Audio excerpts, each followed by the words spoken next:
భోగి రోజు పెట్టే నువ్వుల పొడిని తయారు చేసుకుందాం. ఇది పిల్లలకి పెడతారు భోగి రోజు. ఇలా నువ్వుల్ని వేపుకుందాం లైట్గా.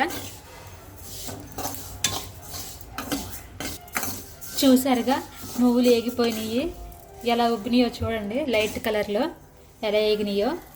ఇప్పుడు బెల్లం వేసుకుని ఇవి చల్లారిన తర్వాత ఇందులో బెల్లం వేసుకుని మిక్సీ పట్టుకుందాము. ఈ నువ్వులు చల్లారిన తర్వాత మిక్సీలో వేసుకుని మిక్సీ పట్టుకున్నాము. ఇలా నువ్వులు పొడైన తర్వాత బెల్లం వేసుకుని మళ్ళీ ఇంకోసారి మిక్సీ పట్టుకుందాం. ఇందులో బెల్లం వేసుకుని మిక్సీ పట్టుకుందాం.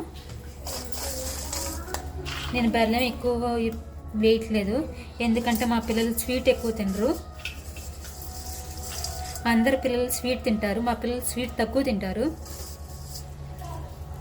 అందుకే స్వీట్ తక్కువ వేసుకుంటున్నాను. చూసారు కదా, బెల్లం కూడా వేసుకున్న తర్వాత ఇలా పొడైంది. ఇది భోగి స్నానం చేసిన తర్వాత పిల్లలకి తప్పకుండా పెట్టాల్సింది.